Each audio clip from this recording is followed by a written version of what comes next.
Big boss के घर से बाहर होते ही एलिमिनेट होते ही हेमा शर्मा ने अपने इंटरव्यू में कर दिया सबसे बड़ा खुलासा। जी हां दोस्तों, आपको बता दें कि वायरल भाभी बिग बॉस के घर से बाहर हो गई हैं। ऐसे में बिग बॉस के घर के बाहर आते ही जबरदस्त उनका इंटरव्यू हुआ और उस इंटरव्यू की कई सारी चीजें सामने आ चुकी हैं, जहां पर हेमा शर्मा ने बड़े बड़े इल्जाम भी लगा कर रख दिए हैं। फिर चाहे वो बिग बॉस के मेकर्स हो, फिर चाहे वो बिग बॉस के घर के अंदर के कंटेस्टेंट्स हो, किसी को भी वायरल भाभी ने नहीं छोड़ा है। क्या कुछ कहा है, चलिए आपको बताते हैं अपने पहले इंटरव्यू में। लेकिन चैनल पर पहली बार आए हैं, वीडियो को लाइक जरूर कर दें, चैनल को सब्सक्राइब भी आप जरूर से जरूर कर दें। जी हां दोस्तों, पहला सवाल हेमा से यह पूछा गया कि बिग बॉस के घर से आप बाहर आ चुकी हैं, तो क्या आपको लगता है कि पहले हफ्ते में आपको बाहर आना चाहिए था? यहां पर हेमा शर्मा ने सीधा सीधा बड़ा इल्जाम लगा दिया बिग बॉस के मेकर्स पर। जी हां, हेमा का जवाब था कि घर के अंदर कई सारे कंटेस्टेंट ऐसे हैं जो कुछ भी नहीं कर रहे। मुस्कान कुछ भी नहीं कर रही। दूसरा नाम लिया उन्होंने बग्गा का, बग्गा भी कुछ नहीं कर रहे। तीसरा नाम लिया नायरा का, कहा कि नायरा भी कुछ नहीं कर रही। मैं तो इन तीनों से काफी अच्छा कर रही थी, हर मुद्दे पर मैं बोलती भी थी।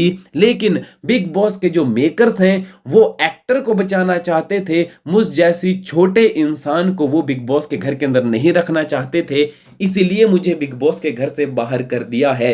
हेमा ने कहा कि मैं ये नहीं मानती कि वोटिंग के आधार पर मुझे एलिमिनेट किया गया है, क्योंकि मुझे पता है जनता मुझे तगड़ा प्यार करती है और मुझे वोट भी दिए होंगे। दूसरा सवाल हेमा से पूछा गया कि आपको क्या लगता है आपकी जगह किसे एलिमिनेट होना चाहिए था? हेमा ने कहा कि मेरी जगह मुस्कान को एलिमिनेट होना चाहिए था। जी हां, हेमा का कहना है कि पहले हफ्ते में जो सलमान खान ने किसी को भी बिग बॉस के घर से बाहर नहीं निकाला, वो मेकर्स की चाल थी। उस वक्त मुस्कान को सबसे कम वोट मिले थे और मेकर्स जो है वो मुस्कान को घर से बाहर नहीं निकालना चाहते थे। मेकर्स जो हैं मुस्कान को आगे लेकर जाना चाहते हैं, क्योंकि वो टीवी की कलाकार है, वो बड़ी स्टार है, इसलिए हम जैसे छोटे लोगों को कोई भी नहीं यहां पर पूछता। और मेकर्स ने मुस्कान को बचाने के लिए पहले हफ्ते में गदराज को बिग बॉस के घर से बाहर किया और दूसरे हफ्ते में जब मैं नॉमिनेशन में आई तो सीधा मेरा नंबर ही यहां पर लगा दिया। आगे पूछा गया कि अविनाश के साथ जो आपकी लड़ाई हुई, जहां पर आपने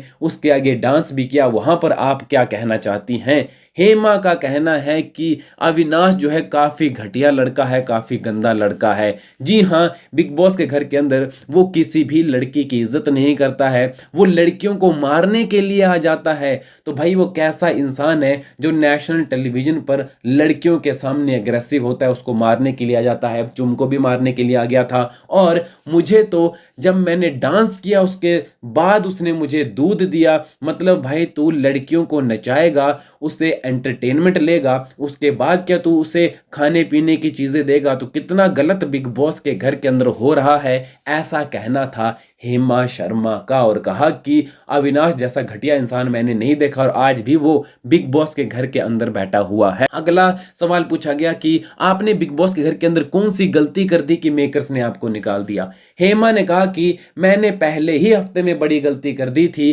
कि मैंने जो है चाहत पांडे की जगह कुर्बानी दे दी। चाहत को जेल में जाना था, लेकिन चाहत की बातों में मैं चिकनी चुपड़ी बातों में मैं फिसल गई और मैं जो है जेल में चली गई, जो कि मेरी सबसे बड़ी गलती थी। अगर मैं जेल के अंदर नहीं जाती तो मैं आज बिग बॉस के घर के अंदर होती। मैं जब जेल में थी तब काफी अच्छा तो खेल रही थी, लेकिन घर वालों से मैं बिल्कुल अलग हो गई थी। भाई इतने छोटे से कमरे जेल में मैं क्या कुछ कर सकती थी, जबकि बाकी कंटेस्टेंट एक साथ होते थे, लड़ाई झगड़ा हर एक मुद्दे पर बोलते थे। और कभी गार्डन एरिया में कुछ हो जाता था, वहां पर अपने मुद्दे क्रिएट करते थे। तो हम तो जेल के अंदर थे, वहां से मैं कैसे गार्डन एरिया में बात कर सकती थी? ये बात हेमा की जो कही है तो कहीं ना कहीं सही भी है कि हेमा की गलती ये थी कि पहले ही हफ्ते में वहां पर वो जेल में चली गई। आगे पूछा गया कि आपको क्या लगता है कि घर के अंदर कौन सा सबसे स्ट्रॉन्ग कंटेस्टेंट है? हेमा ने कहा कि विवियन काफी तगड़ा कंटेस्टेंट है, करणवीर भी काफी तगड़ा कंटेस्टेंट है, ये दोनों काफी आगे तक जाने वाले हैं। लेकिन यहां पर मैं एक चीज कहूंगी कि मैं भी काफी आगे तक जाने वाली लड़की हूं और मुझे जो है जानबूझकर बिग बॉस के घर से बाहर किया गया है। कहीं ना कहीं मेरी गलती भी है, है, लेकिन मेकर्स की भी पूरी तरह से गलती है। साथ में आपको बता दें कि चाहत पांडे की भी तारीफ की और कहा कि मुद्दे तो उठाती है लेकिन गेम अच्छी खेल रही है। वैसे आपका क्या कहना है, कमेंट करें। ऐसी खबरों के लिए चैनल को जरूर सब्सक्राइब करें।